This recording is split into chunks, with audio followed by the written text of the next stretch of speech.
नमस्कार, मैं हूं आपके साथ निशात फिजा और रुख करेंगे उत्तराखंड की खबरों की ओर। खबर देहरादून से है, जहां उत्तराखंड में नगर निकायों के आरक्षण सूची जारी होने के बाद विरोध के स्वर उठने लगे हैं। विपक्ष के साथ सत्ताधारी दल के कई नेता भी इसका विरोध कर रहे हैं। इस पर मुख्यमंत्री पुष्कर सिंह धामी ने कहा कि आरक्षण प्रक्रिया नियमों के तहत की गई है और जहां आपत्तियां हैं उनकी सुनवाई के बाद ही आगे की कार्रवाई होगी।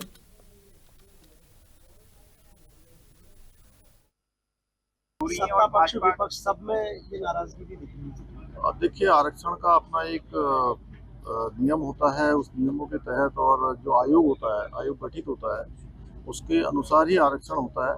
और इसमें किसी की इच्छा के अनुरूप सभी जगह हो जाए ऐसा नहीं है। जो उसमें जो एक फार्मूला बनता है और जो जनसंख्या के मानक होते हैं, उन मानकों के आधार पर आयोग ने किया है। और अभी आपत्तियां सुनी जा रही हैं। अगर कहीं पर कुछ होगा तो निश्चित रूप से आपत्तियों का निस्तारण करेगा। ठीक है।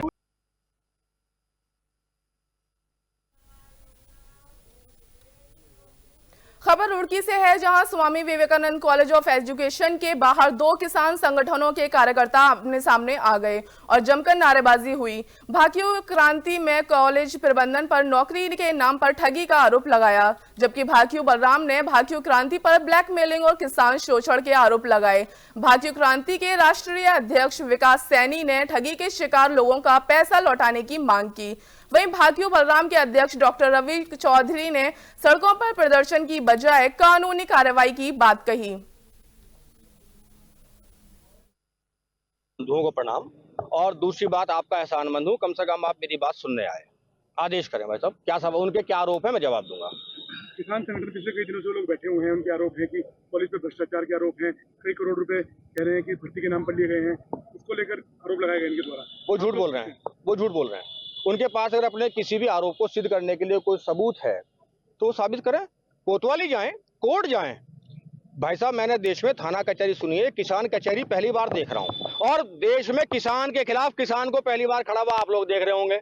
अगर एक किसान यूनियन भ्रष्ट हो गई, उसे सुधारने के लिए हम आए हैं बलराम। इस तरह के आरोप है भाई साहब, ये तो आपने सुना होगा पीसी आप लोग से, मैं नहीं था। आप बताओ कि उन्होंने आरोप क्या लगाए हैं और उनके आरोपों की पुष्टि वो करेंगे ना। न्याय दिलाने का काम न्यायालय का है, थाने का है, कोतवाली का है। किसान संगठन का कब से हो गया? किसान का काम है एमएसपी की लड़ाई लड़ना, गेहूं गन्ने की। अरे भाई साहब, इकबालपुर चीनी मिल ने किसान के पैसे मार रखे। चल भाई विकास सैनी क्रांति, तू भी खड़ा हो और मैं भी खड़ा, रवि चौधरी, चल धरना उठा के चल, इकबालपुर चीनी मिल किसान के रुपए दिलवाएंगे। रुपए यहाँ के बेरोजगार से ठगी की नौकरी के नाम पर, नौकरी देने के नाम पर, उसके खिलाफ जो ठगी की क्षेत्र के जो बेरोजगारों से, उसके खिलाफ हमारा इस महाविद्यालय के खिलाफ। और पहली बार देख रहे हैं किसानों के लिए, किसान धरने पर बैठ रहे हैं। अब ठगी किसने की है? जांच का विषय तो है, पर ये कार्रवाई का विषय भी है। पीड़न हुआ, वो सब लोग हमारे साथ यहाँ खड़े हुए हैं।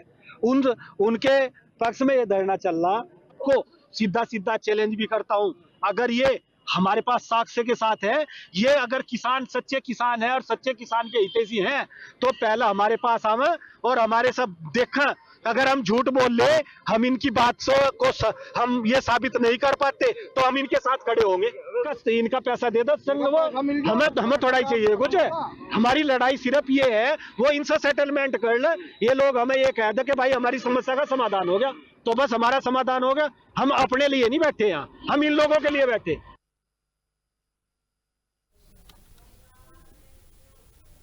खबर मसूरी से है, जहां प्रशासन ने आगामी नए साल और विंटर लाइन कार्निवल को लेकर तैयारियां तेज कर दी हैं। सोमवार को एसडीएम मसूरी अनामिका सिंह ने प्रशासनिक टीम के साथ माल रोड और कैमल बैक रोड का निरीक्षण किया। मॉल रोड पर दुकानदारों द्वारा किए गए अतिक्रमण को हटाने के निर्देश दिए गए। उन्होंने निर्माण सामग्री एकत्रित करने वालों पर कार्रवाई करने के भी निर्देश दिए। सीवरेज लाइन के काम में देरी को देखते हुए एसडीएम ने ठेकेदार को काम बंद करने और सड़क को 2 दिन के भीतर दुरुस्त करने के निर्देश दिए। साथ ही कैमल रोड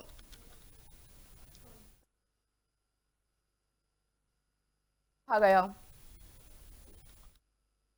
के दौरान हमारे काफ़ी न्यू इनिशिएटिव्स हैं जो कि हम लोग इम्प्लीमेंट कर रहे हैं। खासतौर से जो गोल्फ कार्ट है हमारी वो भी चलेगी।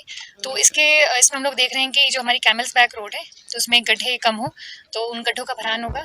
और जो हमारे यहाँ पे सीवर का भी काम चल रहा था उसको भी बोला गया है कि उसको रोकेंगे और रोड को पूरा समतल करेंगे। ये बिल्कुल यहाँ पे कैमरास भी लगाए जाएंगे और पेनाल्टी एक्शंस भी होंगे यहाँ पे, और जल्दी हमें रोड साफ दिखेगी। माल रोड को लेकर कोई एक्शन प्लान?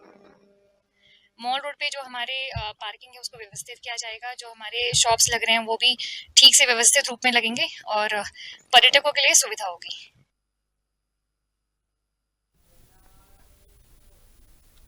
खबर देहरादून से है, जहां गढ़वाल रेंज के नवनियुक्त आईजी राजीव स्वरूप ने वीडियो कॉन्फ्रेंसिंग के माध्यम से एसपी और एसएसपी के साथ समीक्षा बैठक की। बैठक में अपराध नियंत्रण, कानून व्यवस्था और यातायात प्रबंधन पर चर्चा हुई। आईजी ने ड्रग्स के खिलाफ अभियान को प्रभावी बनाने और आरोपियों की संपत्ति जब्त करने के निर्देश दिए। साथ ही एंटी ड्रग ड्राइव के तहत विशेष अभियान चलाने को कहा। यातायात व्यवस्था पर जोर देते हुए आईजी ने नाबालिगों द्वारा वाहन चलाने और शराब पीकर गाड़ी चलाने पर सख्त कार्रवाई के निर्देश दिए। नाबालिगों के मामले में अभिभावकों पर भी कार्रवाई के निर्देश दिए गए। आज हमारे पूरे रेंज स्तर के पे ये मीटिंग हुई, जिसमें कि हमारे जितने भी एसएसपी एसपीज थे वो कनेक्टेड थे। बेसिकली पहला उनको जो भी रेंज की एक्सपेक्टेशंस हैं ज़िलों से, एसएसपी एसएसपी से जो रिलेटेड एक्सपेक्टेशंस हैं, चाहे वो लॉ एंड ऑर्डर हो, क्राइम हो या फिर यातायात प्रबंधन हो, ड्रग रिलेटेड जो ड्राइव चल रहा है उसके बारे में उनको ब्रीफ किया गया और उनको निर्देशित किया गया कि किसी तरीके की कोई भी ऐसी जो ड्रग रिलेटेड चीज़ें जो जनपद में अगर होती हैं तो उन पे पूरी तरीके से वो कार्रवाई करें। साथ साथ जो इसमें लिप्त हैं उनके खिलाफ वैधानिक कार्रवाई करते हुए उनकी संपत्ति को कुर्क करने की भी कार्रवाई करें। आज हमारे पूरे रेंज स्तर के पे ये मीटिंग हुई।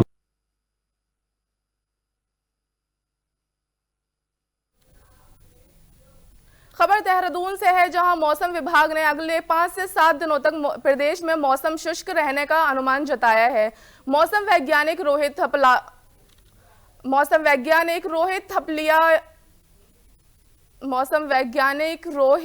थपलियाल ने बताया कि फिलहाल बारिश और बर्फबारी की संभावना नहीं है। पहाड़ी इलाकों में तापमान सामान्य से ऊपर है, जबकि मैदानी क्षेत्रों में सामान्य बना हुआ है।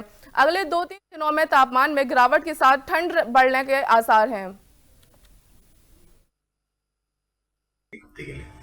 देखिए, आज जो है 16 दिसंबर हो गया है, तो अगले जो है 5 से 7 दिन उत्तराखंड में ज़्यादातर स्थानों पे मौसम शुष्क रहेगा। तो बारिश बर्फबारी की अभी कोई संभावना नहीं है।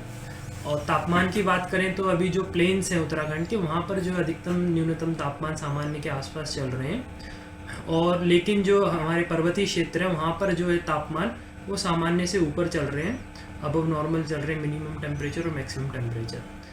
तो अब आगे देखेंगे कि ग्रेजुअल इसमें जो है 2 से 3 दिन बाद जो है फॉल देखने को मिलेगा टेम्परेचर्स में, मैक्सिमम मिनिमम टेम्परेचर में।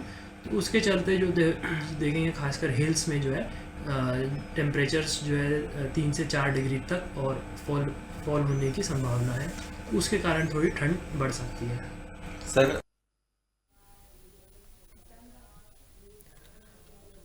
खबर नैनीताल से है, जहां शिक्षा मंत्री धन सिंह रावत ने एक प्राइमरी स्कूल का निरीक्षण किया, जो 1880 में बना ऐतिहासिक भवन है और वर्तमान में इसमें 40 बच्चे पढ़ रहे हैं। उन्होंने स्कूल की डीपीआर तैयार कर शासन को भेजने के निर्देश दिए ताकि इसे आधुनिक बनाया जा सके। मंत्री ने कहा कि सरकार सभी स्कूलों को बजट और पठन पाठन सामग्री उपलब्ध करा रही है। साथ ही इस वर्ष बच्चों को मुफ्त कॉपियां दी जाएंगी ताकि उनकी पढ़ाई में कोई रुकावट ना आए।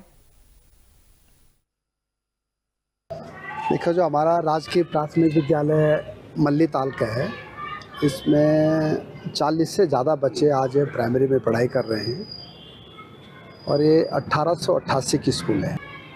और आज मैं सौभाग्य से यहाँ आया हूँ देखने के लिए। वैसे तो बिल्डिंग नहीं बन गई है, लेकिन ये चूँकि हमारी पुरानी विरासत है, पुरानी धरोहर है, तो इसके लिए डीपीआर के लिए मैं आज ही कहने वाला हूँ और इसके जीर्ण शीर्ण के लिए पैसा भी दिया जाएगा और इस स्कूल के एक मॉडल स्कूल भी बनाया जाएगा ताकि यहाँ पे बच्चों की संख्या भी बढ़ जाए और जो हमारी पुरानी स्कूल है इसमें कि कई लोगों ने पढ़ाई की है उसको हम एक नए कैलेबर में लाएं। जितने भी स्कूलों को पैसे की ज़रूरत पड़ेगी हम सभी को पैसा देने वाले हैं और स्कूलों को बहुत अच्छा बना रहे हैं ताकि हमारे स्कूलों में बच्चे हर दृष्टि से ठीक रहें। टीचर्स हम दे दिए सब जगह, हम बिल्डिंग सभी जगह दे रहे हैं, फर्नीचर सभी जगह दे रहे हैं, शौचालय सभी जगह दे रहे हैं, बच्चों को ड्रेस सभी को दे रहे हैं, किताबें फ्री दे रहे हैं, जूते फ्री दे रहे हैं, बस्ते फ्री दे रहे हैं।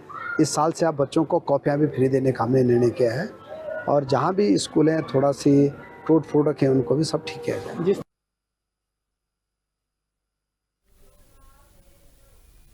खबर नैनीताल से है, जहां उत्तराखंड हाईकोर्ट ने हल्द्वानी दंगा मामले में आरोपी अब्दुल मलिक, अब्दुल मोईद और जावेद की जमानत याचिका पर सुनवाई करते हुए सरकार से चार्जशीट पेश करने को कहा है।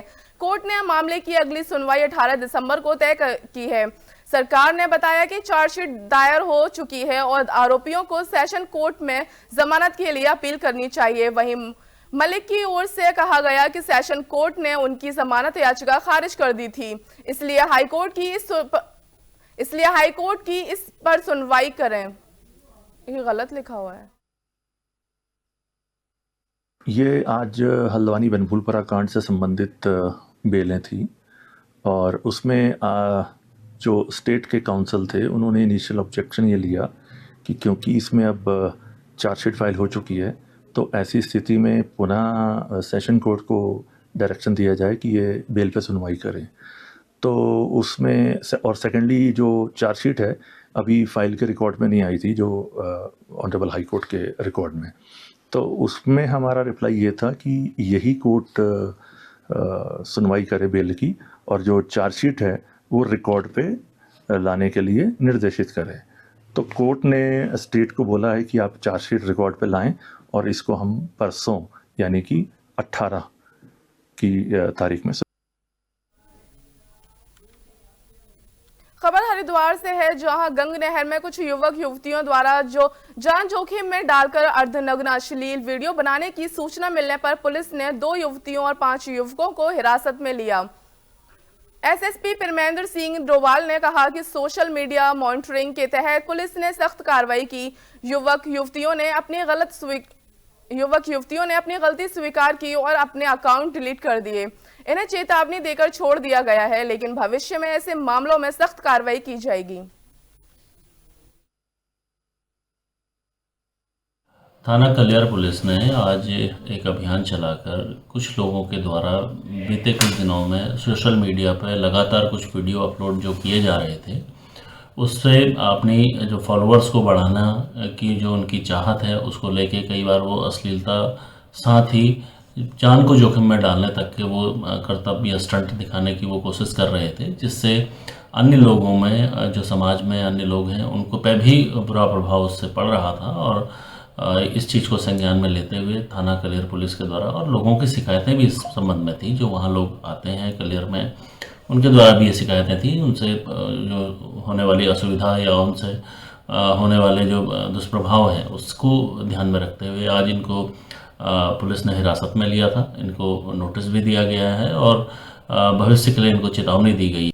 थाना कलियार पुलिस ने आज एक अभियान चलाकर कुछ लोगों के द्वारा बीते कुछ दिनों में सोशल मीडिया पर लगातार कुछ वीडियो अपलोड जो किए जा रहे थे, उससे अपनी जो फॉलोअर्स को बढ़ाना की जो उनकी चाहत है उसको लेके कई बार वो अश्लीलता, साथ ही जान को जोखिम में डालने तक के वो करतब या स्टंट दिखाने की वो कोशिश कर रहे थे। खबर उत्तरकाशी से है, जहां बटवाड़ी ब्लॉक के सिल्ला गांव में उमेश सिंह और सुदेश सिंह के मकान में भीषण आग लग गई। सूचना पर फायर सर्विस और राजस्व टीम मौके के लिए रवाना हुई। सड़क से 300 मीटर की दूरी के कारण आग बुझाने में दिक्कत हो रही है। ग्राम प्रधान के अनुसार कोई जन या पशु हानि नहीं हुई है, लेकिन आग पर अब तक काबू नहीं पाया जा सका है। आसपास के लकड़ी के मकानों में आग फैलने की आशंका के चलते उन्हें खाली कराया जा रहा है। ग्रामीणों द्वारा आग बुझाने के प्रयास जारी हैं।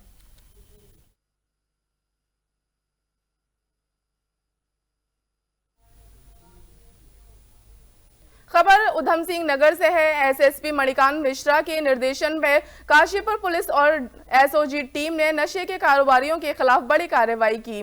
कब्रिस्तान के पास एक संदिग्ध व्यक्ति को रोकने पर उसने पुलिस पर गोली चला दी। आत्मरक्षा में पुलिस की जवाबी कार्रवाई में आरोपी मुनाजिर के पैर में गोली लग गई।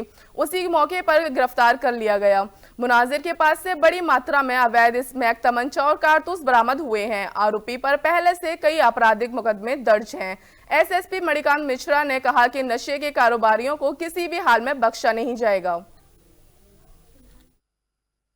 काशीपुर पुलिस और एसओजी के द्वारा काशीपुर में कब्रिस्तान के पास चेकिंग की जा रही थी। उसमें एक बाइक सवार को रोकने का प्रयास किया गया, लेकिन वह रुका नहीं और बाइक छोड़कर भागने लगा। जब वो कुछ दूर गया तो उसने पुलिस पर फायर कर दिया। जवाब में पुलिस ने भी फायर किया, जिससे कि उसके दाहिने पैर में गोली लगी। उसे गिरफ्तार किया गया, उसकी चेकिंग की गई, जिसमें कि लगभग 250 ग्राम के करीब स्मैक बरामद हुई और उसके पास से एक तमंचा मिला। अभी उसे अस्पताल ले आया गया है, वह सुरक्षित है और उससे और पूछताछ की जाएगी, जिससे कि उसके साथ शामिल और लोग जो कि स्मैक का काम करते हैं और जो अवैध नशे का व्यापार करते हैं उनकी जानकारी ली जाएगी। अभी पूछताछ से कुछ मुकदमों को उसने स्वीकार किया है कि उसके ऊपर 2 या 3 मुकदमे पंजीकृत हैं और जानकारी उससे ली जा रही है। काशीपुर पुलिस और एसओजी के द्वारा काशीपुर में कब्रिस्तान के पास चेकिंग की जा रही थी। उसमें एक बाइक सवार। फिलहाल के लिए इतना ही। देश दुनिया की तमाम खबरों के लिए बने रहें हमारे साथ।